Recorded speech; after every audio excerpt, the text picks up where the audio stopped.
Alô, comunidade do ICL, eu sou Rodrigo Viana e esse é o ICL Urgente, dia 24 de agosto de 2026. A gente começa mais uma semana, 40 dias para as eleições, para o primeiro turno das eleições no Brasil. A gente chega sempre com as principais notícias do Brasil e do mundo, informação, análise a quente. Um abraço também para quem nos acompanha depois no material que fica aí, o ICL Urgente fica como um resumo do dia que muita gente acompanha durante a noite e até durante a madrugada e no dia seguinte. Bom, a gente vai voltar a contar hoje, felizmente, aqui com a Laura Couto. Teve uma licença, né, Laura? Uma licença médica. O Bruno teve muito bem esses dias aqui, verdade. Mas é um prazer ter você de volta, Laura. Boa tarde, Rodrigo. O prazer é meu. Estou muito feliz de estar de volta depois de 2 semanas aí de licença médica. Inclusive, eu quero mandar um abraço para os meus médicos que me falaram que acompanham o ICL. Então, doutor Otelo, doutora Biba, Leonel e doutor Hermes, que assistem aí o ICL, cuidaram muito bem de mim. Mas, voltando aqui para o importante de hoje, Rodrigo, quero chamar a nossa enquete, né? Aí, só para cumprir a nossa tradição, a gente sempre coloca uma enquete no YouTube sobre um assunto que a gente vai tratar aqui no programa. E a enquete de hoje, gente, é a seguinte: quando vai estourar a nova bomba do caso Dark Horse? E as opções são: opção 1, agora, 100 dias já é o bastante para estourar uma nova bomba. Opção 2, antes das eleições. E opção 3, lá para o Natal, o André Mendonça vai segurar essa história. Além disso, quero pedir para você deixar seu like, se inscrever aqui no nosso canal e comentar no chat de onde você está assistindo o ICL Urgente. Vamos lá, Rodrigo. É isso aí, deixem o like, boa tarde para todas e todos que nos acompanham.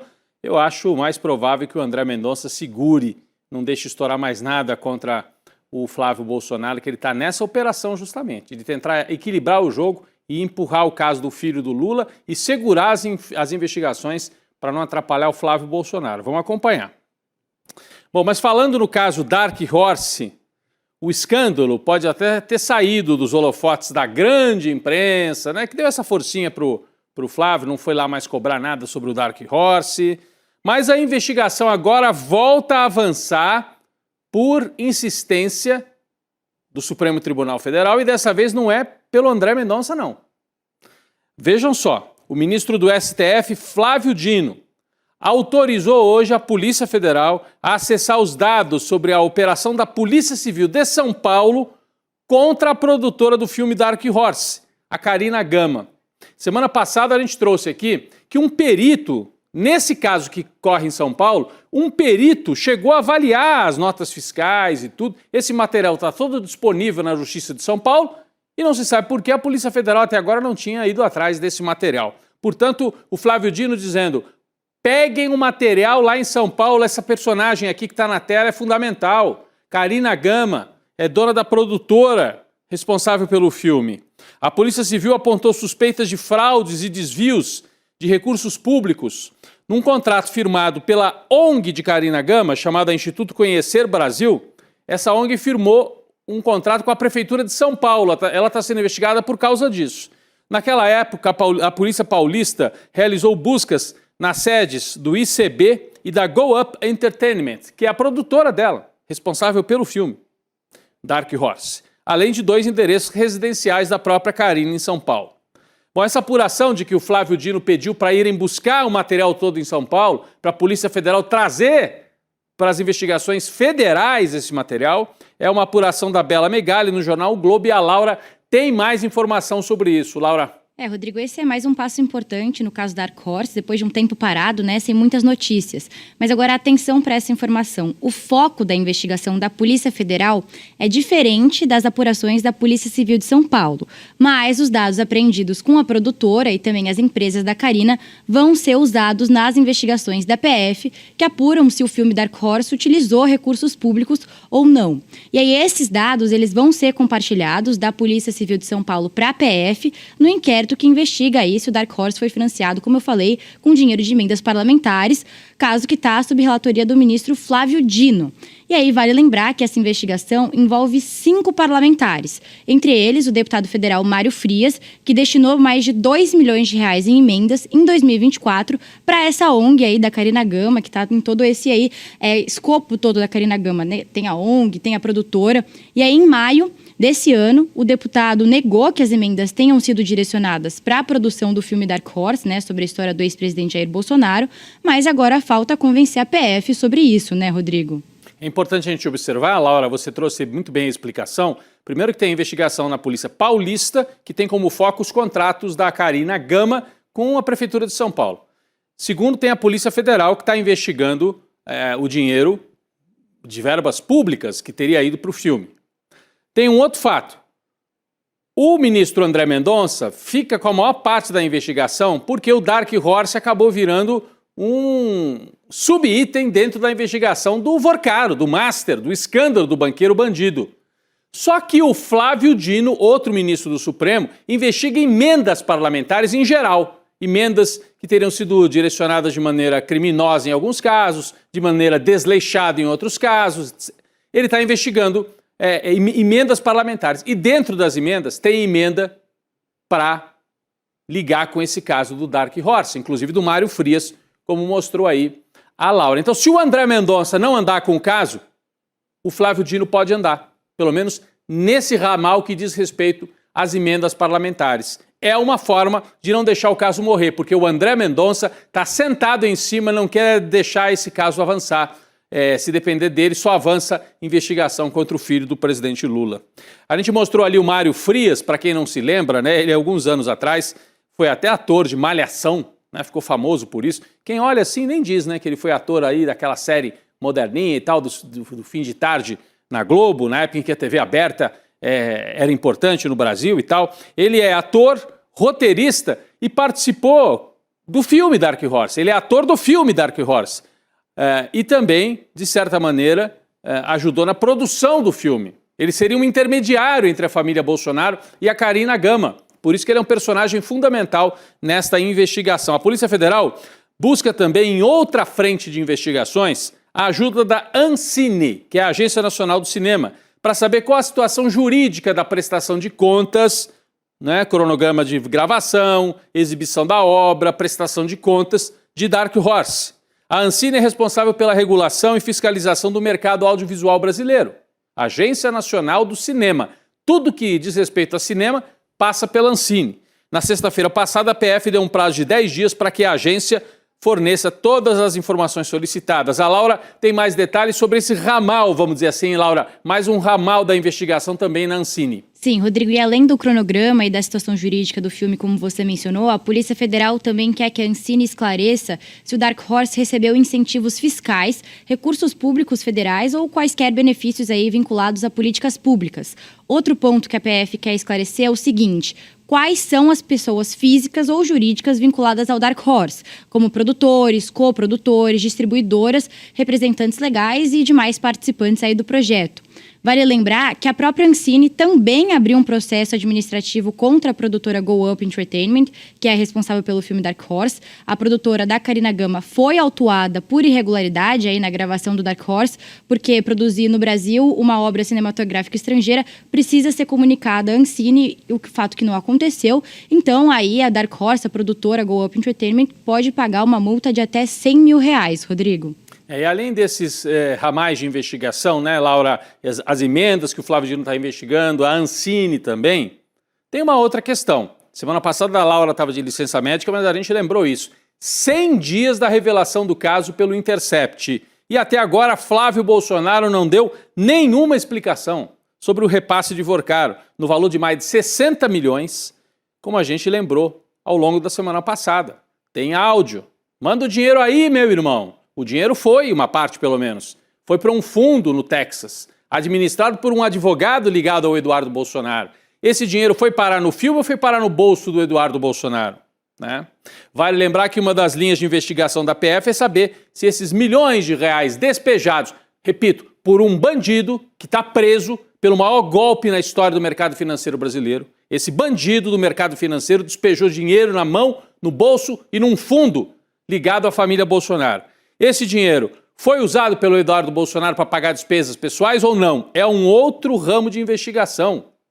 E volto a dizer, a imprensa brasileira deixa correr solto isso, como se fosse normal. Um candidato a presidente, a família dele, já tem o pai presidiário e o filho que é candidato, pede dinheiro para um sujeito que está preso e eles não estão preocupados com isso. A imprensa brasileira, ninguém vai lá perguntar para o Flávio Bolsonaro. Ele passa batido por isso, 100 dias, sem nenhuma explicação verdadeira sobre esse fato. Impressionante. Bom, falando nos rolos do Daniel Vorcaro, hoje acionistas do Banco de Brasília, o famoso BRB, aprovaram medidas de responsabilização civil contra os gestores ou ex-gestores, responsáveis pelo rombo no BRB, causado pelos negócios com o Banco Master. Você sabe que o BRB é um banco público do Distrito Federal. A Polícia Federal investiga o BRB pela compra de 12 bilhões em carteiras de crédito podres vendidas pelo Master. O BRB deu uma força, o Master já estava com dificuldades, então comprou papéis para ver se salvava o Master. O ex-presidente do banco, Paulo Henrique Costa, está preso. O cara está preso, o ex-presidente desse banco. Está aqui na tela. Suspeito de receber propina de Daniel Vorcaro para injetar dinheiro de um banco público para salvar o Master. Bom, em nota, o BRB afirmou que a deliberação de hoje dos acionistas prevê responsabilização civil contra os ex-administradores a serem identificados como responsáveis pelos prejuízos. Inclusive, o prejuízo é ao banco e aos cofres e ao orçamento do Distrito Federal, que está tendo que tirar dinheiro de outras áreas para não deixar o BRB quebrar. BRB que chegou a cogitar comprar o Banco Master. Depois não conseguiu, porque o Banco Central não deixou. Mas compraram papel podre. Tudo isso debaixo das barbas e dos olhos do governador Ibanez Rocha, um bolsonarista. Olha o Ibanez aí. Ele escapou da investigação sobre golpe de Estado. Ele abriu o Distrito Federal para os golpistas no 8 de janeiro. Não aconteceu nada com ele. Escapou da investigação. E agora está escapando ileso também dessa investigação sobre o BRB. Tem que responsabilizar o governador. Estava debaixo das asas dele toda essa falcatrua com dinheiro público para o bolso do banqueiro Daniel Vorcaro, que é amigo da família Bolsonaro. Bom, vamos falar da eleição? Ganhou quem não viu. Ganhou quem não viu. Estou falando do primeiro debate presidencial que aconteceu na Band e foi marcado pelas ausências de Lula, Flávio Bolsonaro e também do Romeu Zema, ex-governador de Minas. Sobrou para Ronaldo Caiado, Renan Santos e Augusto Cury a missão de dominar ali o palco na tela. Eles conseguiram protagonizar aquele que para muitos é o pior debate de todos os tempos na televisão brasileira desde a redemocratização. No fim, a imagem que talvez melhor resuma o debate seja essa aqui que nós vamos colocar na tela. Você sabe que nos debates da Band as pessoas podem ficar ali na plateia, né? Ó quem estava na plateia tirando um gostoso cochilo durante o debate. Ele mesmo. Kassab, deve ter almoçado, sabe no domingão o cara almoça, toma um vinho, come demais e foi pro debate. Chegou lá, não aguentou não, gente. Dormiu. Acontece que o Kassab é vice na chapa do Caiado que estava lá. É presidente do PSD. Ele é candidato a vice, mas nem ele aguentou. Imagine o telespectador que teve que acompanhar. Além de tudo, Renan Santos, pelo amor de Deus, ninguém merece. Ninguém merece. A Laura tem mais detalhes sobre esse inesquecível debate que aconteceu ontem à noite na Band. Laura? Rodrigo, sofrido, né? Bem sofrido. Mas olha só, a gente trouxe alguns destaques e a segurança pública foi um dos principais temas, com discursos duros tanto do Caiado quanto do Renan Santos. O candidato do Missão, que é o Renan, ele chegou até a prometer um banho de sangue contra os membros de facções criminosas caso ele seja eleito. E aí, do outro lado, o Caiado defendeu a classificação de terroristas para essas facções. A gente conhece essa história, né? Essa história toda é apoiada pelo governo Trump. E agora, mesmo ausentes, o Lula e o Flávio foram alvos frequentes dos adversários. No começo do debate, o Renan Santos exibiu fraldas com os nomes do Lula e do Flávio e chamou os dois de covardes e criminosos que fazem negócios com o crime organizado. Já o Caiado, ele endossou essas críticas do Renan e classificou a ausência dos dois como uma afronta e chamou o Lula e o Flávio de fujões. Agora, quem não fez falta nenhuma, vamos combinar, foi o Romeu Zema, né, Rodrigo, candidato do Novo, porque a verdade é que a ausência do ex-governador mineiro foi completamente ignorada ao longo do debate, inclusive pelos participantes, né, Rodrigo? A famosa a ausência que preencheu uma lacuna, né, Laura? A ausência do Zema preencheu uma lacuna, porque ele não tem muito o que falar também. Me chamou a atenção que o terceiro que estava lá, o Augusto Cury, que é coach, né? Ele é coach, escreve livros e tal. Chegou uma hora que ele disse assim chegou uma hora que ele disse assim para o Renan: me espanta o grau de agressividade das suas falas. Até o Augusto Cury, que tem esse ar meio tranquilão assim, né? Tem esse olhar meio tranquilão. Ele deve ter pensado assim: o que eu vim fazer aqui com esse moleque mal educado chamado Renan Santos? O cara quer ser candidato a presidente, só faz molecagem de um partido de moleque, né? Mas foi isso. Agora, sabe quem não vai em nenhum debate? Nenhum mesmo. Ele, Pablo Marçal, o homem que levou cadeirada no debate para a Prefeitura de São Paulo e agora quer ser candidato à presidência, mesmo estando inelegível. O TRE de São Paulo rejeitou hoje os recursos apresentados pelo ex-coach contra a condenação que o tornou inelegível até 2032. Ele está inelegível pelos absurdos que ele praticou na campanha para a Prefeitura de São Paulo, né? Naquela época, Marçal foi condenado pelo uso indevido de meios de comunicação para mentir, espalhar mentiras absurdas. A decisão do TRE mantém a multa de mais de R$400 mil para o Marçal, que para ele é porcaria, é pouca coisa, ele tem milhões. Mas, além disso, existe uma outra decisão anterior já do TSE que proíbe o Marçal de ir a debates, de usar recursos do fundo eleitoral e também recursos do fundo partidário. E, no fim, vai ser cassada mesmo a candidatura, porque primeira instância já tinha cassado, agora segunda instância, logo o TSE também vai confirmar e o Marçal está aí só fazendo barulho para tentar ajudar um pouquinho o Flávio Bolsonaro, que é o amiguinho dele.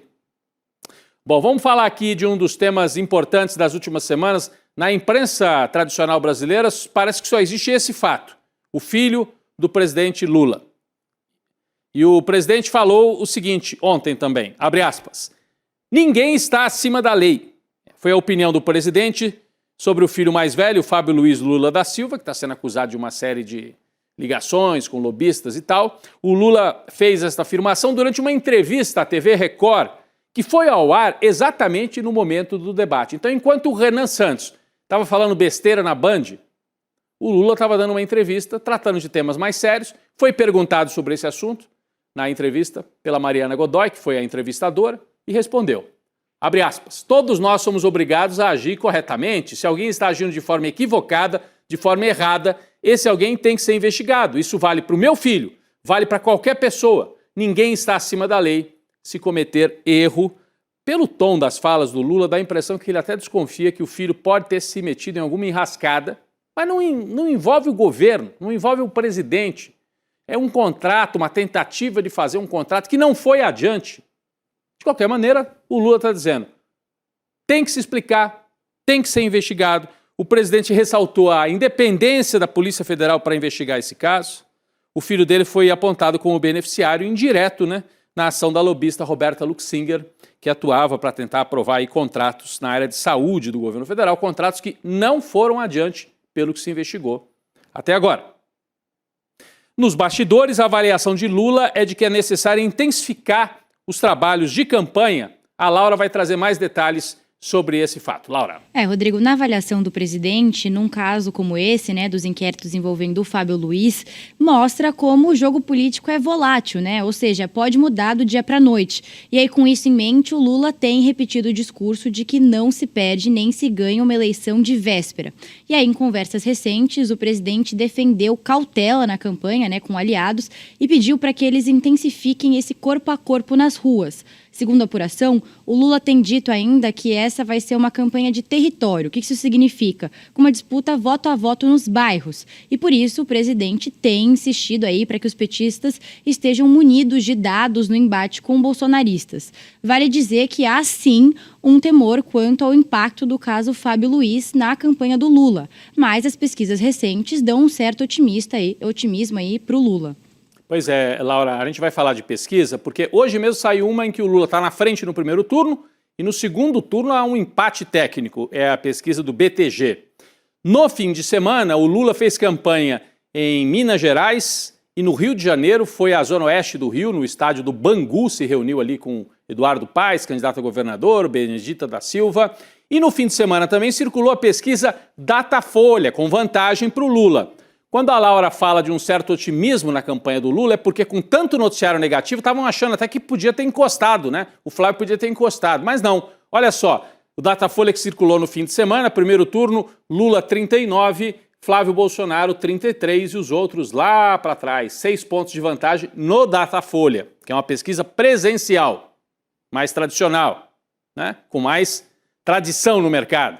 6 pontos de vantagem no primeiro turno. E no segundo turno, vamos ver o que diz a pesquisa Datafolha no segundo turno. Vamos colocar aqui na tela. No segundo turno, vantagem para o Lula, 47-43. Praticamente não se moveu. Se você olha as duas linhas aqui, né? As duas linhas, tá até meio ruim de ler aqui, né? Mas aqui, ó, a cor da rosinha aqui é o Lula e o azul é o Flávio. São linhas que não se movem ao longo dos últimos 2, 3 meses. Então, o caso do filho do presidente não teria tido grande impacto. Talvez um impacto residual, mas como disse o presidente, tem que ficar atento, porque às vezes isso é uma ação cumulativa que depois pode sim trazer resultados para a campanha do adversário. Não é hora de salto alto, de jeito nenhum, ainda mais porque é um quadro complicado em muitos estados para o Lula. Por exemplo, São Paulo. Olha a pesquisa que saiu hoje, mais uma, dando ampla margem para o Tarcísio de Freitas, bolsonarista, na campanha para governador de São Paulo. Olha isso, 52% para o Tarcísio, 35% para o Haddad, segundo a pesquisa Real Time Big Data divulgada hoje. Então, uma vantagem ampla, muita gente acreditando que o Tarcísio pode ganhar a eleição no primeiro turno. Não sei se é tão ruim para o Lula, porque se o Lula for para o segundo turno contra o Jair Bolsonaro, mas o Tarcísio já tiver liquidado a eleição, vai desmobilizar as bases em São Paulo. Mas, de qualquer maneira, é uma liderança importante para a direita. E para o Senado? Para o Senado há um quadro assim de tudo embolado, né? Guilherme Derrite, da direita, aparece nessa pesquisa de hoje com 18%, a Simone Tebet, apoiada pelo Lula, 17%, o André de Paula, apoiado pelo Tarcísio, 15%, e a Marina, apoiada pelo Lula, 14%. É um quádruplo empate e ainda tem o Ricardo Salles, da direita, brigando aqui nesse bolo também. Bom, esse é o quadro das últimas pesquisas. Enquanto Flávio Bolsonaro sobe em algumas delas ou fica ali, dá a impressão de que pode trazer dificuldades para o Lula, nos bastidores, o Flávio articula contra o povo para adiar mais uma vez a votação do fim da escala 6x1. Olha só, gente, difícil de entender, quer dizer, não é difícil, né? Ele quer se mostrar útil para a turma da Faria Lima, para os empresários, quer mostrar que não vai botar azeitona na empada dos trabalhadores e nem do Lula. A campanha do 01 acendeu alerta amarelo depois que o presidente do Senado, Davi Alcolumbre, prometeu para o Lula que vai botar para rodar o fim da escala 6x1. Já foi aprovado na Câmara, agora vai para o Senado. A movimentação foi interpretada pela turma do Flávio como um revés, porque essa pauta interessa tremendamente ao Lula. O senador Rogério Marinho, que é um dos coordenadores da campanha do Flávio, estava trabalhando todo dia para adiar a votação para depois das eleições, mas não rolou. A PEC foi encaminhada para a Comissão de Constituição e Justiça, sob relatoria do senador Omar Aziz, que é do Amazonas, candidato a governador e aliado do Lula. Ele é que vai tocar adiante. Quer dizer, o Alcolumbre já passou a bola para o Omar Aziz, toda a chance de que seja aprovada no Senado. A Laura tem mais detalhes sobre isso. Laura. O que acontece agora é que tanto o governo Lula quanto o Flávio Bolsonaro, eles estão correndo contra o tempo com esse vai não vai aí da PEC do fim da escala 6x1. Isso porque o Congresso pausou as atividades durante as eleições e só vai fazer mais uma semana de esforço concentrado, né? Que é para votar as pautas antes do pleito. E essa semana de esforço concentrado começa na segunda que vem, dia 31 de agosto. E aí, qual que é esse plano B do Flávio Bolsonaro? É bem simples. É fazer com que a oposição impeça o avanço da PEC antes das eleições. A ideia é tentar fazer pedidos de vista para adiar a votação na CCJ, né, a Comissão de Constituição e Justiça, apresentar emendas para alterar o texto e assim tentar ganhar tempo para impedir que o texto seja analisado pela comissão e também pelo plenário. Do outro lado, o relator Omar Aziz, como você falou, que é aliado do governo, ele prometeu apresentar o relatório na CCJ no início dessa semana de trabalhos, ou seja, segunda que vem. Acontece que tanto o Aziz quanto o presidente da comissão, que é o Otto Alencar, que também é aliado do governo, eles avaliam que o cenário está indefinido, já que não é possível saber aí se vai ter um acordo entre os líderes das bancadas para aprovar o avanço da pauta, né? O avanço da PEC do fim da escala 6x1. Então a gente vai ter que aguardar para ver, literalmente, né, Rodrigo? Pois é, tem esse esforço concentrado ainda antes da eleição. É um nome curioso, né? Esforço, parece que eles fazem um esforço assim tremendo, mas enfim, é a chance de aprovar o fim da escala 6x1, até aproveitando a pressão eleitoral. Importantíssima conquista se vier para os trabalhadores brasileiros. Bom, nesse meio tempo, enquanto tenta derrotar a escala 6x1, o fim da escala 6x1, né? Porque o Flávio quer manter o trabalhador com um dia só de folga por semana.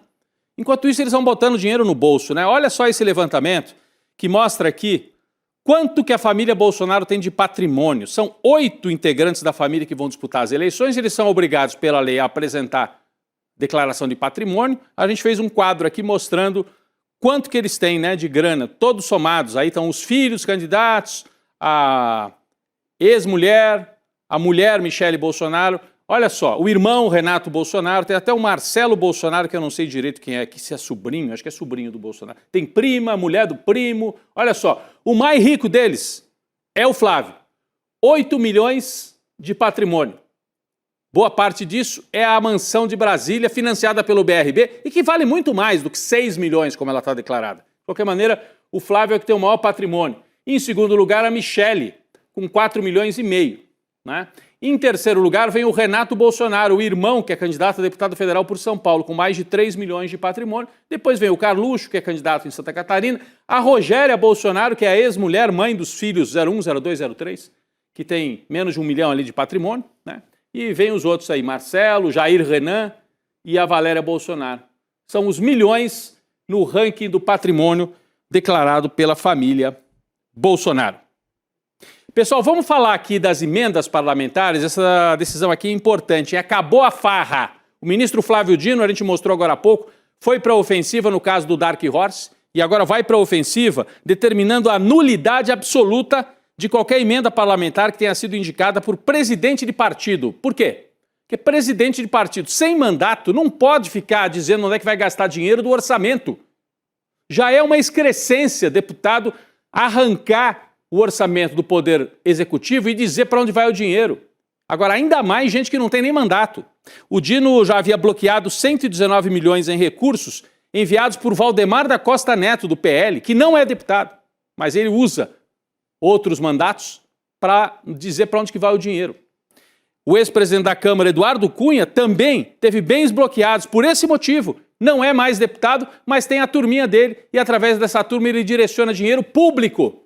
A Laura tem mais detalhes sobre esse fato. Laura.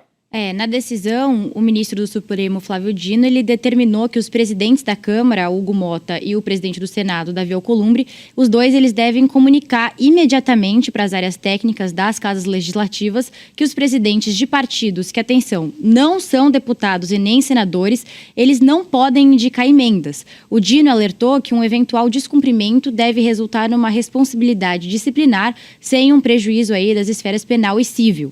O ministro, ele tinha determinado que todas as legendas explicassem para o Supremo se tinham cotas de emendas para os presidentes das agremiações, o que inclusive resultou num desgaste do Centrão com o Partido Liberal, né, Rodrigo? Porque tudo isso começou por conta de uma fala do Valdemar Costa Neto, presidente do PL. O Flávio Dino, ele ainda está aguardando a resposta de 2 partidos, o Solidariedade e o Podemos. Esses 2 partidos agora têm um prazo de 4 dias para esclarecer se eles também realizavam aí esse esquema de indicação de emendas e caso o prazo não seja cumprido, as siglas podem ser multadas em até R$100 mil por dia. O próprio PL respondeu ao Flávio Dino e disse que o Valdemar Costa Neto fez só sugestões para os parlamentares, não necessariamente adotadas, e que o Valdemar não tinha um poder jurídico sobre a destinação das emendas. Rodrigo. Muito bem, a gente vai seguir. É por isso que eles detestam o Flávio Dino, Laura. Ele tem a noção exata de onde está a disputa pelo poder e interfere quando essa disputa vai para algo que interfere, que é contra a Constituição e contra a democracia. Nos 2 casos, no caso do Dark Horse, como a gente disse no começo do programa, e agora no caso das emendas, o ministro Flávio Dino é cirúrgico e ataca o problema e o Centrão detesta, porque ele ataca onde mais dói, no bolso desse povo. Importante. Laura, queria te agradecer nesse retorno aqui, né, que você agora tem uma larga trajetória agora até a eleição para a gente estar junto aqui no ICL Urgente. Valeu, Rodrigo. Muito bom estar de volta. Também desejo muita saúde aí para eu conseguir cobrir essas eleições junto com vocês. Mas antes de me despedir, eu quero trazer o resultado da nossa enquete. No começo do programa, a gente perguntou lá no YouTube quando que vai estourar a nova bomba do caso Dark Horse. E aí a resposta com mais votos ali, o vencedor foi lá pro Natal. O André Mendonça vai segurar essa história. O pessoal tá meio desesperançoso aí com a celeridade da justiça, né, Rodrigo? Eu também acho que ele vai segurar no que puder. Por isso que o Flávio Dino tenta cutucar e fazer essa história andar, porque pelo André Mendonça, bolsonarista não anda. Laura, a gente volta amanhã no ICL Urgente. Obrigado, Laura. Aqui queria deixar um convite, pessoal. A nova temporada do podcast No Alvo já teve mais de 400 mil visualizações, são 3 episódios. O último episódio já está no ar, começou hoje ao meio-dia. Episódio 3, O Herdeiro do Jair, a Ajuda do Banqueiro. Os episódios anteriores tratavam da história mais antiga, a rachadinha, depois outros fatos ligados à milícia no episódio número 2. Agora o episódio número 3 é a relação do Flávio com o Vorcaro. Vá lá, né? Hoje ao meio-dia, e você já pode escutar em icl.com.br/podcast a temporada sobre o filho do Jair. Vem aí o N2, Gabi Varela, Chico Sal, também estarei por lá. O ICL Urgente volta amanhã. Obrigado, gente. Você já reparou quem são os verdadeiros donos das maiores revistas e portais de economia do Brasil? As grandes corretoras e bancos controlam os principais veículos de notícia financeira do país. A pergunta que fica é: será que a informação é realmente isenta? No dia 27 de agosto, às 8 horas, você é o nosso convidado para uma aula especial com o Eduardo Moreira.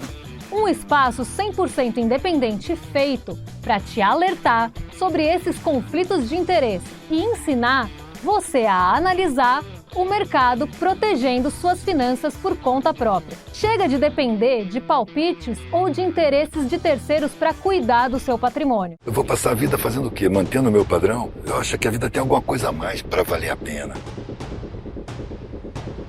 O privilégio da classe média é reproduzir o conhecimento legítimo.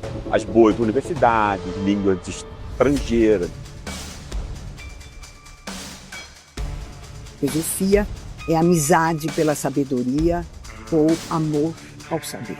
O ser humano é um ser de desejo, não tem limites. Aqueles que lutam pela vida, lutam por Jesus, ainda que nele não tenham fé. We don't have a sharing of wealth, sharing of power, and sharing of status, and a sharing of dignity, as I say. The events of 1945 led to the establishment of the Doomsday Clock. With the question of capitalism's tendency. Noi produciamo una ricchezza crescente, ma qual è il problema dell'economia? I am the eldest daughter, boxing legend Muhammad Ali.